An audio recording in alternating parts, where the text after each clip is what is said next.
श्री गजानन महाराज की जय.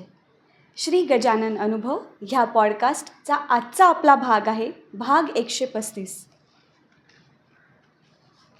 संतांनी ज्या धरिले हाती. जय गजानन. जो मदतरूप ठरला तोच देवरूप ठरला. आपल्याला योग्य वेळी योग्य पद्धतीने एखादी मदत पोचणे हा नियतीच्या खेळाचाच भाग असतो. माझ्या बाबतीत असं अनेक वेळा झालं आहे की कुठे गाडी जंगलात अथवा अन्य आडनीड जागी गाडी बिघडल्यामुळे म्हणा अथवा अन्य कारणाने म्हणा, मला मदतीची गरज भासावी आणि कुणीतरी मदतरूप ठरावा. अर्थात याकरिता अगदी लहानपणापासून आईकडून चालत आलेली गजानन महाराजांची भक्ती नेहमीच मदतरूप ठरली आहे, असा माझा दृढ विश्वास आहे. मी लक्ष्मीकांत आमोणकर, गोवा. खरं सांगायचं तर आजचा हा अनुभव मी आणि माझी पत्नी सौ ललिता आम्हा दोघांचाही आहे असं म्हणता येईल. ललिता ही अगदी लहानपणापासून गजानन विजय ग्रंथ वाचित आली आहे. हा अनुभव दोघांचाही म्हणायचा तो अशासाठी की या प्रकरणात मी 8-10 दिवस कोमात होतो. त्यामुळे त्या काळात जे घडलं ते ललितानेच मला सांगितलं. गोव्यातील डिचोली तालुक्यातील आमोणा हे आमचं मूळ गाव, म्हणून आम्ही आमोणकर. अर्थातच या कारणाने गोव्याकडील भागात आमोणकर हे आडनाव खूप ठिकाणी तुम्हाला आढळून येईल. पणजी येथे हेड पोस्ट ऑफिसजवळ आमचं स्कूटर दुरुस्तीचं दुकान आहे, तर पणजीपासून 5 किलोमीटर अंतरावर असलेल्या मोर्शी येथे वास्तव्य आहे. 31 डिसेंबर 2016 शनिवारी मी रात्री 9च्या सुमारास दुकान बंद केलं. त्या दिवशी प्रथम मी रायबंदर येथे माझ्या एका मित्राकडे गेलो. तेथून मोर्शी येथे जाण्यास निघालो. रस्त्यावर काळोख होता. त्या काळोखात अचानक माझ्या स्कूटरसमोर काहीतरी काळ्या रंगाचं कुणीतरी आलं. धाडकन आवाज झाला. माझी ठोस झाली. मी स्कूटरवरून दूर फेकल्या गेलो आणि बेशुद्ध झालो. रात्रीच्या त्या काळोखात मी काही वेळ तिथे तसाच राहिलो असतो तर तोच दिवस माझ्या येथील आयुष्यातील शेवटचा दिवस होता. पण मला ओळखणारा एक पुंडलिक आमोणकर म्हणून तिथे आला. मला मदतरूप ठरला, देवरूप ठरला. अन्यही काही लोक तिथे जमा झाले. पुंडलिक मोर्शीला जाऊन त्याच्या ॲक्टिवावर माझ्या पत्नीला व वहिनींना अपघातस्थळी घेऊन आला. बाजूच्या शेतात एक काळी गाय उभी होती. तीच काळी गाय अचानक माझ्यासमोर आल्याचे पुंडलिकाने दोघांना सांगितलं. आता त्या जागेवर मी नव्हतो. माझी स्कूटर तेवढी होती आणि होते रस्त्यावर पडलेले रक्ताचे डाग. रक्तबंबाळ अवस्थेतील लोकांनी मला पाहिले. माझं डोकं फुटलं होतं. कानातून रक्त येत होतं. कॉलर बोन तुटून डाव्या बाजूच्या बरगड्या फ्रॅक्चर झाल्या होत्या. मी अर्थातच बेशुद्ध अवस्थेत होतो. लोकांनी 108 नंबरला फोन करून ॲम्ब्युलन्स बोलावली आणि मला बांबोळी येथील गोवा मेडिकल कॉलेज हॉस्पिटलमध्ये दाखल केले. योग असा होता की माझा मोठा भाऊ श्री दिलीप आमोणकर त्याच हॉस्पिटलला शस्त्रक्रिया विभागात प्रमुख म्हणून कार्यरत होता. अपघाताच्या दिवशी तो दौऱ्यावर होता, पण बातमी समजताच तो तातडीने परतला. मला ICUमध्ये ठेवण्यात आलं. मला पाहून डॉक्टरांनी पुढील काही दिवस अत्यंत धोक्याचे असल्याचं घोषित केलं आणि आमच्या घरातील वातावरण गंभीर झालं. अशा प्रसंगात माणसाला त्या दैवी शक्तीची आठवण येते. आमच्या घरी गजानन महाराजांची भक्ती आहेच, सोबत पावसच्या स्वामी स्वरूपानंदांचीही कृपादृष्टी आहे. घरात सर्व भावूक झालेत. ICUमध्ये नातेवाईकांना प्रवेश निषिद्ध असला तरी अगदी सकाळी विशिष्ट वेळात जवळ जाऊन एखादी व्यक्ती पेशंटला पाहू शकते.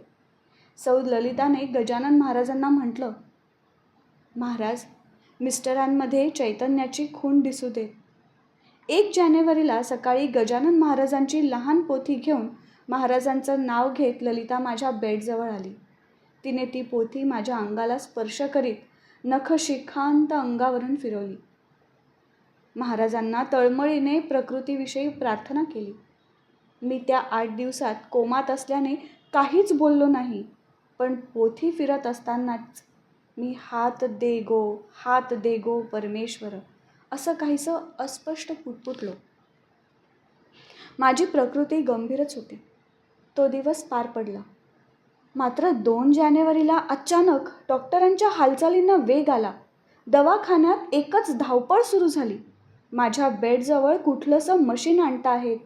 डॉक्टर आपसात गंभीर चेहऱ्याने बोलता आहेत.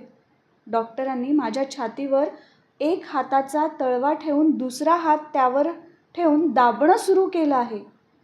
अशात एक डॉक्टर ICUतून बाहेर आले आणि त्यांनी सांगितलं, आमोणकरांच्या सर्व नातेवाईकांना येथे बोलावून घ्या.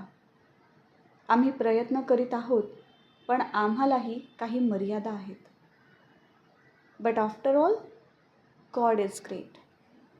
हे ऐकून उपस्थितांच्या डोळ्यातून अश्रुधारा वाहू लागल्या. मी जाणार हे सर्व समजून चुकले होते. काही दैवी चमत्कारच वेगळं काही घडवू शकतो. या भावनेतून घरी गुरुजींकडून महामृत्युंजयाचा जप करण्याचा निर्णय घेतला गेला. सोबतच गजानन महाराजांचं अखंड नामस्मरण सुरू झालं. सोबत कुणी गजानन बावन्नी वाचन करू लागलं. महाराजांना आर्ततेने आळवणं होत राहिलं. नामस्मरणात तो दिवस दडपणाखाली पार पडला. मी गेलो नाही, रात्र वैऱ्याची आहे, जागे रहा, अशा गंभीर वातावरणात ती रात्रही पार पडली. जानेवारी 3 तारीख उजाडली. सूर्यप्रकाश पसरला आणि चमत्कार घडला. माझ्या तब्येतीत लक्षात येण्यासारखा सुधार होऊ लागला. प्रार्थना फळाला आली. हार्टबीट पुन्हा पूर्वपदावर येण्याची सुचिन्हे दिसू लागलीत. कुठल्याही ऑपरेशनशिवाय माझं हृदय पूर्ववत धावू लागलं. म्हणता म्हणता 7 जानेवारीचा शनिवार आला. मी शुद्धीवर आलो. डोळे उघडून सर्वांना बघितलं.